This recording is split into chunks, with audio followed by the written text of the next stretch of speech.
Please welcome back to the stage SBAM President and CEO, Brian Calley. All right, everybody, hello. Thank you again for being with us today. Hopefully you had a good lunch and a good first breakout session.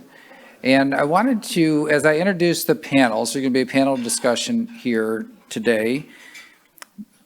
When you start the work and continue the journey, I think it's important to understand that you don't have to do it on your own. You don't have to figure out what to do and where to start on your own, that there are a lot of organizations that really have gotten very good at supporting businesses in this journey. And that's what we wanted to focus on today, was to have a panel of those types of organizations up here to provide some insight in the work that they do. So with this panel, it will include Todd Culver, President and CEO of Encompass Michigan. He'll be moderating the panel.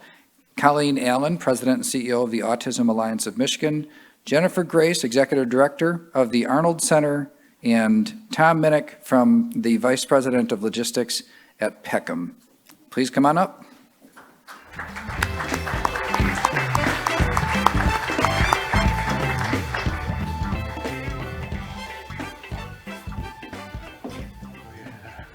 There's numbers. Remember your number. Yeah.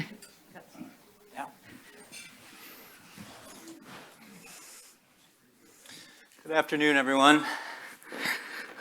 I hope you enjoy the rest of your lunch. Thank you, Brian, for the introduction. Thank you for having us here today. And thanks for all your leadership and your work in this space of promoting a more inclusive workforce and creating opportunities for people with disabilities.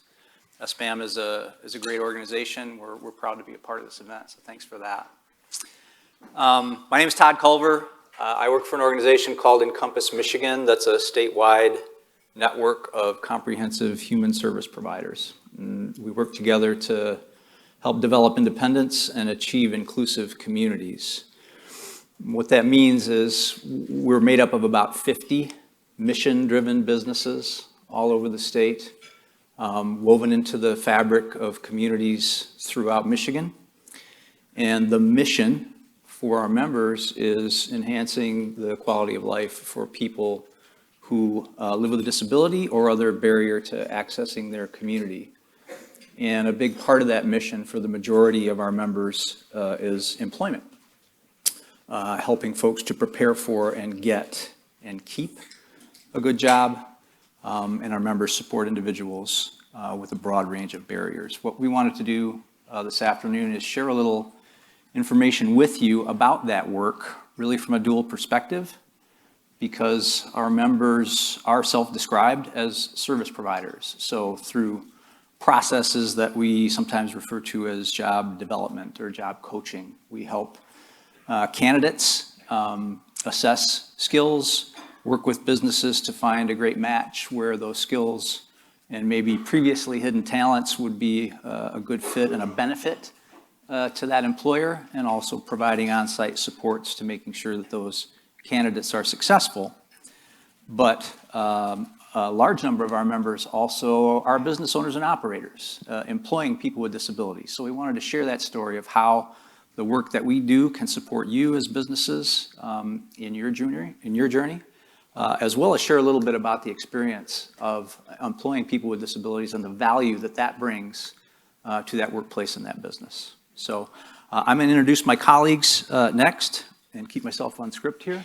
So on my immediate left is Colleen Allen, who's the president and CEO, as Brian mentioned, of the Autism Alliance of Michigan, and that's a position that requires leadership roles both within the organization and throughout the state in spaces like community engagement, convening stakeholders, system reform. Colleen is a great advocate, and exploring innovative approaches to improving access as well as funding for equitable care.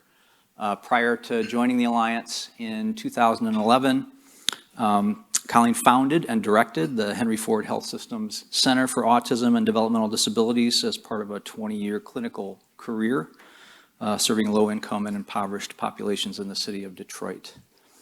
Next over is Jennifer Grace, Executive Director at the Arnold Center, which is a private not-for-profit organization that has been serving the Midland and surrounding communities since 1967. The organization brings a comprehensive array of rehabilitation and workforce development services and resources that help people who are experiencing a significant barrier to economic opportunity or community inclusion to realize their personal goals. And prior to joining the center in 2011 as well, Jennifer worked for Gratiot Community Mental Health. And on the end of the panel is Tom Minnick, Vice President at Peckham, which is also a nonprofit, what we refer to as a community rehabilitation organization, a relatively unique business and human services agency that values quality, diversity, and performance. Their mission is to provide a wide range of opportunities to maximize human potential for persons striving for independence and self-sufficiency. They embrace collaboration, effective resource management, and innovative approaches to achieve world-class excellence.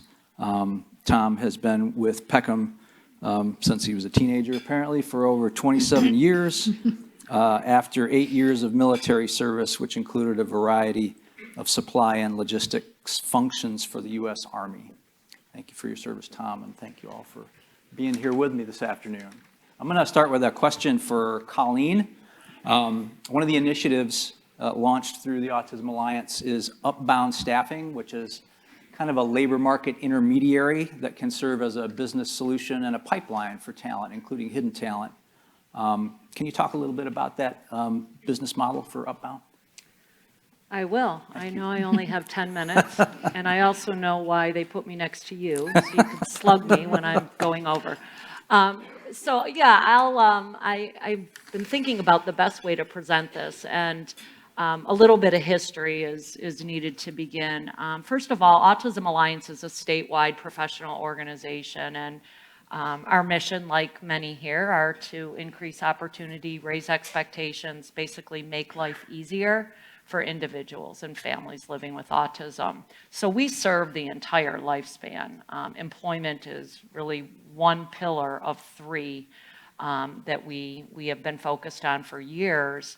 But really around 2015, 16 is when we were getting an influx of calls from caregivers or individuals themselves looking for help in finding a job, and had been through some other agencies. There was just, especially back then, a lack of real content expertise around how you support a person with autism in the workplace, which is really different from, you know, the visible disabilities, the physical disabilities. And so we started to do some national benchmarking. There really weren't known best practices at the time. We discovered them, again, some trial and error. We had a great partner in Ford to begin with. Ford Motor Company was new at this, so we were learning side by side. And all these years later, we're still learning side by side when you talk about a company that size. But we wanted to really solve a problem, which is how do we best support these individuals who, on the spectrum, are going to present with a significant diversity in terms of skill, right? So we have engineers and finance people and professionals with multiple degrees right next to those with more severe deficits and higher support needs, who really need a different type of a work situation. So we jumped all in. We wanted to serve everybody. I think a lot of us from nonprofits, we just want to help everyone. And so started really to open up that service to a person with a disability, whether it was autism or not. And while we continued to really have the content expertise and specialize in autism, we're finding with our small staff that we're going to need partners in this. You know, we need to create a process by which we can easily, efficiently contact our neighboring agency down the street and say, look, you know, we've got these individuals with other disabilities coming to us, but we don't want to lose an opportunity with an employer to place a person with autism, especially if they happen to not have autism, right? So the idea around how can we create a business solution where we are doing what we need to for the employer in terms of helping them understand how to become a more inclusive organization, how to hire, how to look at your best practices around, recruiting and interviewing and hiring, but generally building the culture, and work with partner agencies to pool our candidates.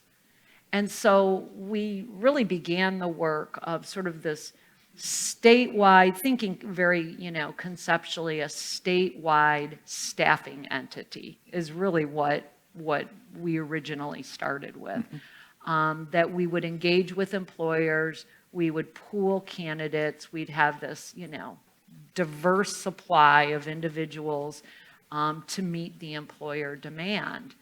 And it's proven more difficult than what we thought. It's not as easy as, hey, Judson or JVS or Arnold Center, can you send over somebody who would have a certain skill level and, by the way, be able to secure transportation and all the other barriers that come with employment.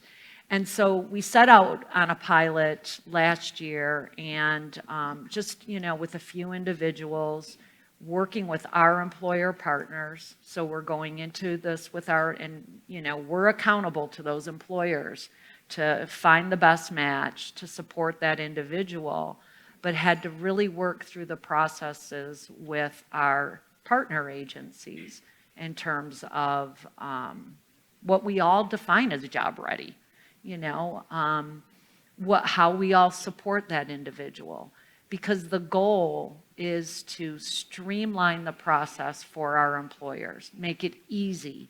If you exist in 2 or 3 different counties, for example, and you're working with 2 or 3 different agencies who all go about this differently, very quickly as an employer, it can get confusing. And so we wanted to streamline that where we all benefit. The employer benefits from single point of contact. The agencies benefit as their people are being placed. And we've diversified that pool in a way where we're making good matches because our employers are presenting us with a finance degree or, we need somebody for culinary or assembly and manufacturing. So that was sort of the ultimate goal, is just putting people in jobs in a more efficient process. It also became really clear to us that, as we're working with employers to bring you great talent, we wanted to be viewed in the same way as you going out to a staffing agency or a recruiting firm. You would pay those dollars to go find that talent. And so why should our people be any different, right? So we created our structure so that this really is, it's designed to be fee for service or employer agreements that are very much like a traditional staffing and recruiting entity, that through direct hire, for example, we're going to find you the best talent. We're going to support them as well, and we're going to be your partner. We're going to help you build an inclusive culture within your organizations so that, you look at things like ADA compliance. Are your websites ADA compliance? Your ERGs, for some of your larger companies that have employee resource groups. But to step back and say, we don't want to be treated differently. We don't want our clients to be treated differently. You're getting a significant return on investment. The benefits of hiring people with disabilities, I think we've all talked about today. It just really made sense. And we're really excited as we get into year 2 of doing this work that we're getting very, very few organizations that say, no, we can't do that. We can't afford it. Because what they're finding is you're spending that money on turnover. You're spending that money every time you have to replace. And in many cases, they're going to be employees that overproduce relative to their coworkers. So, that's generally, again, we're an alliance. So we partner with agencies all over. Encompass is a really good partner in this work, being the membership organization to agencies all over the state. They're our ticket to replication and scaling this whole thing. But yeah, we're really excited about it. And I can't talk about it without crediting my team, who's here doing amazing work. I think in the back, if you guys could just give us a wave. But it's really, I just get to talk about it. They do all the work. Thank you, Colleen. It's a great model and certainly a comprehensive array of supports for the employer community, but the bottom line is delivering talent. And just delighted to hear of the progress thus far, and we'll continue to support that. Sorry, Ted. No, The please only go other ahead. thing I would add is, for years, like I'm sure many of you, we're out fundraising. We're looking for grants to support the work. And we know with some of the rate restructuring that's occurred with MRS that the quality of support we all want to provide is often sacrificed because we're working within a limited reimbursement structure. And this is really a great example of that sort of public-private partnership to say your MRS reimbursement can only go so far, but through your employer contracts and your paid-to-place sort of reimbursement structure, it provides a unique revenue stream to do the work you need to do so that we can get those high retention rates. And your experience to date is that the business community is fully recognizing that value. Yeah, and the more we all communicate it, the better it is for all of us. So, we want to message loudly and widely about how critical that is. Great, thank you. Jennifer, Arnold Center also serves as a business partner with very specific service arenas like job development and job coaching, but also operates several social enterprises as an employer of people with disabilities, initiatives like We Grow and Arnold Farms. I'm hoping there's some storytelling that you have planned about those initiatives. But can you speak to both that sort of dual perspective as a service provider, a traditional service provider, but also an entrepreneurial social enterprise employer? Oh, definitely. And this is my favorite subject too, is to talk about Arnold Center. So we have job developers, and this is our service side of the business. Our job developers are basically business developers and a career counselor all wrapped into one. So they work with a job seeker, number one, to find their talents and their strengths. And they're going to work with that individual to translate those skills into positions that are in high demand in our local markets. That business job developer then goes out and works with the local businesses to find out where their pressure points are within their business, to help them identify qualified candidates that we have individuals that have been training for those positions. And at times too, we help them develop their training programs. So if we know there's specialized equipment that employer uses, then we will purchase that equipment, bring it back to our training facility, and then we start training individuals on that equipment. So that employer is getting a trained individual based just for their organization. And these services are free to the employers. We work with individuals with profound and persistent disabilities. Our job coach then is that cheerleader. It's basically an HR person on steroids, comes along with the individual being placed. And they're going to learn the job also because they're going to do the quality control. They're going to do the training. They're going to be there to help build natural supports. And then they're also there as a resource to the employer on inclusion, their DEI practices, where it can be used as kind of subject matter experts in this area. And again, this comes along with the person that's being placed. It's at no cost to the employer to partner with an organization like the Arnold Center for these type of services. One of the things our services had to look at, and as Colleen spoke to, is there's limited funding. So we needed to diversify our funding streams to support our programming. And so we started building social enterprises. The social enterprises we have, Arnold Farms is a hydroponic farm. We grow 4 types of leafy greens and microgreens. We have the Good Kitchen, which is a commercial training and catering kitchen. And then we have WeCycle, which is a large recycling operation that we actually started 25 years ago with Dow Chemical Company. As these businesses started to grow and we had people start to graduate from these programs, we realized we really cannot afford to lose the skills and knowledge that was walking out the door and being placed with other employers. So we started hiring people as they graduated to come back and support the program and start training the next group coming through. And then we started looking at our own practices within our organization and making sure that we are walking our talk, that we are modeling and demonstrating for community employers.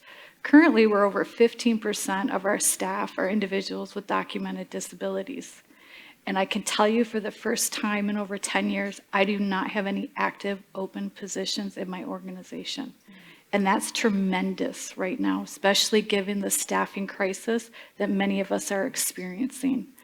I now have people that will call and ask if we have any job openings. I have been able to have amazing people walk through my door because we are in a supportive and inclusive environment. And I'm telling you, if you're not looking at an individual just on their talents, sometimes in an interview we get caught up in that initial impression. You're really missing out because I've had amazing people with advanced degrees walk through my door because other employers weren't paying attention when they first met them. Thanks, Jennifer. And I think, some of the benefits of the process when Jennifer uses a term like natural supports, you heard a great story about that from Mr. Keys this morning, as colleagues figure out how to support each other to succeed in the workplace. And this is a process that's nurtured through organizations like Arnold Center. And what's cool about the social enterprises, among the many things that are cool about them, are the connections with community that have been forged. So the food that's grown there, there's a connection like to the local food bank, right? Oh, Talk a little bit about that. Definitely. So one of the things that was really interesting too during COVID is we became an essential employer. That social enterprise of growing food, because we still needed to deliver to grocery stores, especially when supplies chains were interrupted. We were a local producer. And what came about this too is we started this whole project with the idea that we would donate 10%. And so in the Midland community, there was a project going on called Midland Fresh. And Midland Fresh is part of the Hunger Coalition, and it's to deliver free produce to food desert areas within our county. Because we were an essential employer and we were still operating, I also have trucks because I have manufacturing and logistics. So we were able to come in and help lift that program up, creating volunteer. But now that program starts in May and goes till October, and we deliver fresh produce every week to 12 locations in our county. We were able then to partner with local food banks, the Eastern Food Bank, and create this really nice social program that is supporting our individuals. Our individuals get to demonstrate that they have something to give. They volunteer their time to deliver the food and be there to hand it out. It promotes our business because it increased our sales also when people realized that Arnold Farms was part of Midland Fresh. And then the community collaboration. We now have a shared position with our Chamber of Commerce. That's somebody that works in our farm and then also works part-time for the chamber. So it's leading to all of these really neat collaborations between private and nonprofit organizations. Thank you. That's kind of what I meant when I said woven into the fabric of communities, right? Organizations like Arnold Center that were formed in the 60s, largely by parents of adult children with intellectual and developmental disabilities, had a model for how they were supported in those days. And in the time that's passed since, it has evolved to not only support businesses throughout the community, but create jobs in ways that make these wonderful connections that really do lead to a more inclusive environment. So thanks for sharing that. You brought up warehousing and logistics. I think that cues you up quite nicely, Tom. A large human service provider, certainly, but also a very significant employer of people with disabilities and an incredibly diverse workforce. And I'll invite on your behalf, as Mr. Keys did, if you want to see a great place to work, I encourage you to visit Peckham right here in this community. Over almost 1.5 million square feet of warehouse space, capacity for 100,000 pounds a month for laundering, scalable logistics, specialty kitting and fulfillment. We've got a lot going on there. Can you talk a little bit about Peckham as an employer more than a service provider and your experience with the value of a workforce that's inclusive of people with disabilities? Sure. So I oversee our logistics contracts, but we also have manufacturing for the military. We run call centers for the Department of State and a couple others. We clean all the state and federal buildings downtown Lansing. And we have a farm as well. So some of the crops that we're growing are going into the Meijer Distribution Center and distributed into all the Meijer stores.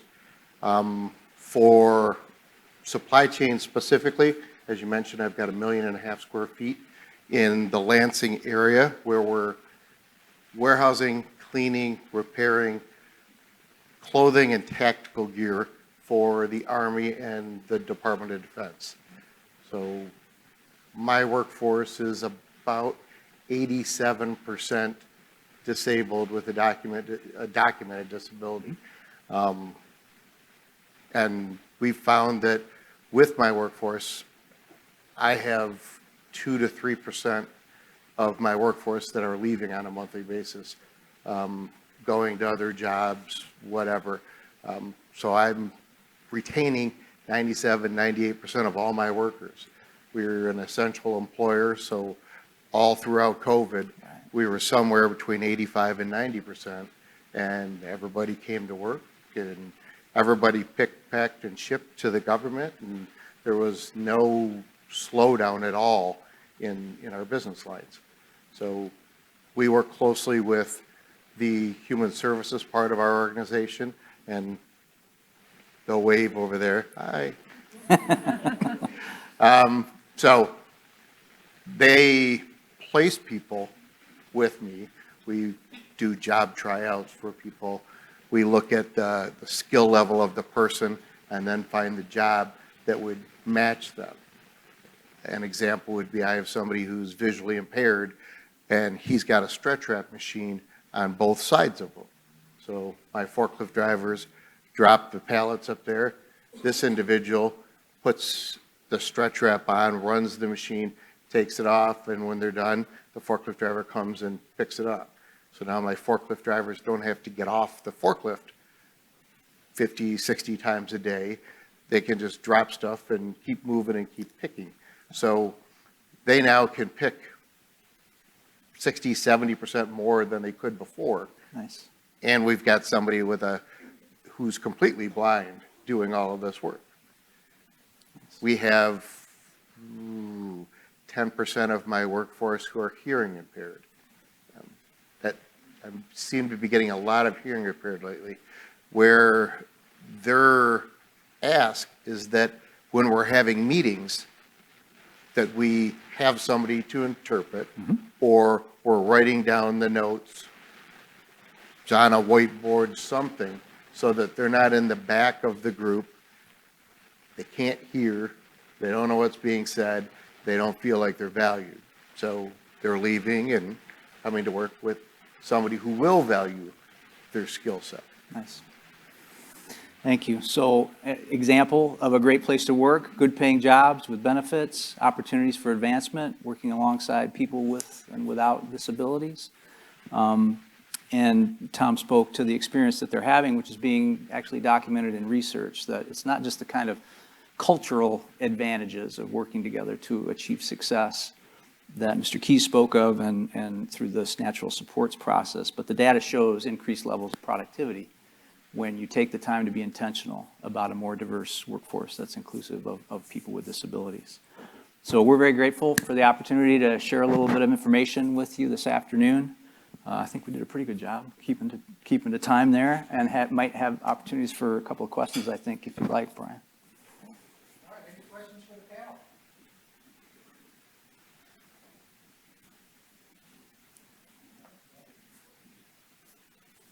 Left them breathless.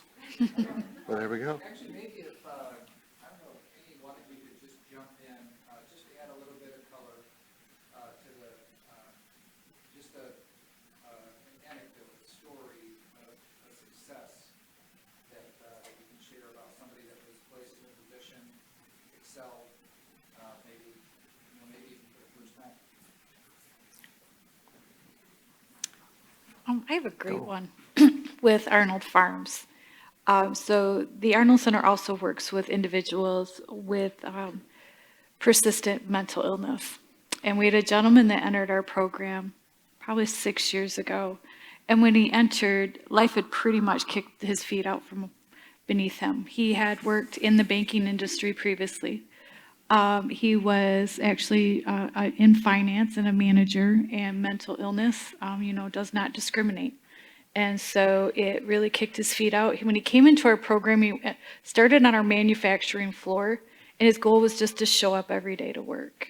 This is somebody with a master's degree in finance. When we started the farm, we chose him to come in, and he started working in our farm.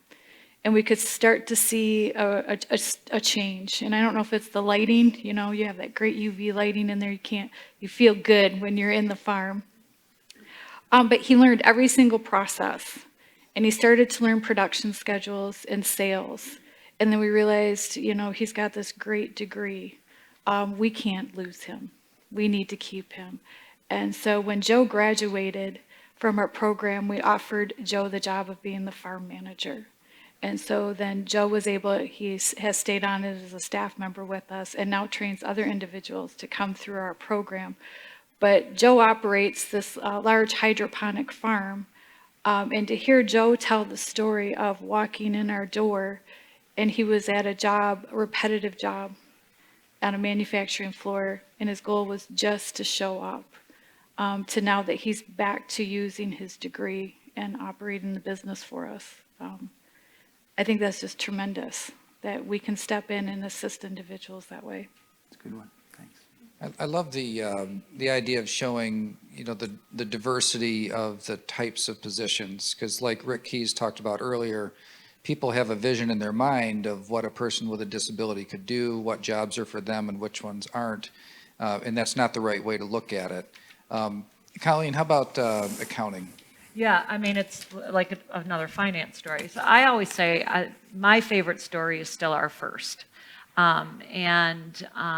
We were talking about at our big event, our gala, our employment program, at the same time we were just getting started, had, I think maybe 32, 33-year-old, again, master's degree in finance, a master's degree in mathematics, hadn't been able to get a job and keep a job. And so we were talking about him in front of this audience of major employers. And sure enough, out of that came probably 20, 25 phone calls around, we want to meet this person. I want to hire this person, And so because we were so new at it, I was really interested in the interviews. So I went with him to these interviews and learned a lot in the process. He was offered multiple jobs, I mean, maybe 10 or 12 out of all of those initial 20, 25, and didn't want any of them. He just even in positions that didn't necessarily tap his finance expertise, but companies that were looking at him for innovation, like this is a person that, we know could really help us with how we deal with a supply issue or an inventory issue. He ends up at a very small accounting firm. It was just a family owned. That's what he wanted. And for lots of probably obvious reasons, a person on the spectrum and the environment and just not a lot of people, not a lot of busyness. And he excelled there. There was really only one problem a month in when we called to, how is it all going? And the response was, well, the problem is he's doing 40 hours a week, 40 hours of work in 20 hours a week, and we don't know what to do with the boredom. Boredom, if you talk to enough of us providers, especially as it comes to autism, the overproductivity, and then managing what to do with that downtime. But he's still there all these years later. He's still there. They're very happy with him. And yeah, he's still my favorite story. So that gives you a sense for how much a social deficit can be a strength, and that the rest of your employees are wasting 50% of their time being social. That's not what you said. It's not exactly what Colleen said. Sophie, could Peckham expand a little bit on your government contracts? Because I think just sharing what you make for the government is best. Sure. So manufacturing-wise, we're the manufacturer of the first 3 layers of the Army Gen 3 cold weather system. So the soak weight, which is next to skin, the midweight, and then the fleece jacket. We make 3 layers of the Marine Corps cold weather system. It's called the Frog system. We also make some of the fire-resistant ensemble for the Army, which is pretty much the Gen 3 items, but they're fire-resistant. We're making body armor for the Navy flyers. We're making rucksacks now that are going to replace the medium ruck that everybody in the Army uses. What else are we making?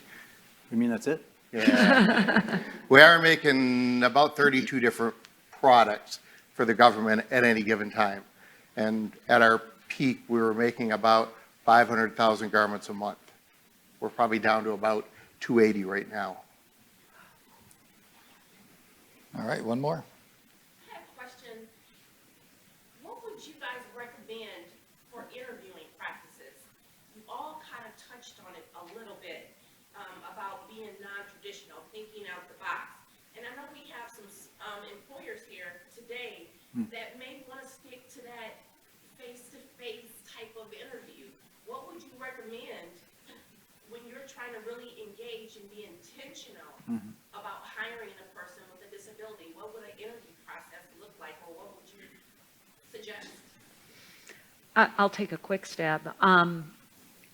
So we feel really strongly, I think a lot of us do, that it's all the front loading. It's before that individual even comes in the door. That's the education we want your interviewers to have.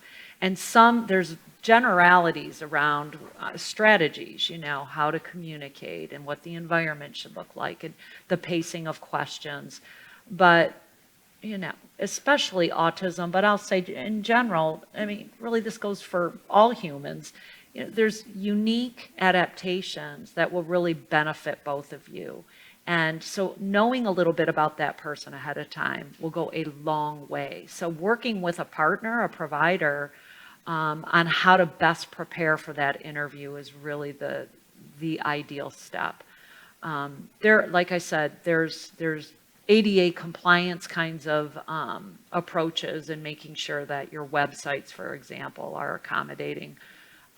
But for the interview, it really is a unique demonstration of their skill and ability. And to see that is going to require you to know a little bit ahead of time. That's why so many people with autism and other disabilities fail from the beginning, because they can't get through those steps. The behavioral-based interviewing is one of the hardest, it's the hardest step for especially people with autism. So I don't know if all of you would like to jump in. One of the things that we do is an on-the-job interview is allowing the person to come in and demonstrate their skills. is to offer that interview in several different formats. You can still do it face-to-face, but think about the environment that the individual is coming into. Sometimes our organizations can be pretty intimidating coming into that interview, but allowing them to show you where their strength is and to demonstrate that strength, I think is very important. How about portfolio, demonstration of a portfolio of work? Have you seen employers or have you used that type of an approach? Oh, definitely. Even videos, if Yep. they have that electronic portfolio, and is to have a video attached of them performing the job or doing the different job tasks. And you know, I started actually too. I worked in Michigan Works and I was a career counselor. It's really the same that we all go to that same length when we're looking for a new job and we research the company and we're looking for the best way to put our foot forward. But it's also for employers is to create that environment for people to do that and to be willing to go off script a little bit. Stay within your compliance, but be willing to be adaptive and off script a little bit during those interviews. All right, excellent. That is the time that we have. Thank you so much to our panel. Thanks, Mike. Thank you. So now we got the second set of breakouts, same location, same breakout, same options. So pick a different one, or if you really like the one from this morning, I guess you could pick that one again. And that, but please do come back. We'll be done by 3:30. Okay, so it's not going to be a later day. We won't hold you here for long when you come back. But please do come back because there's one more part at the end of the program that you're not going to want to miss. But you are released now to the second breakout session.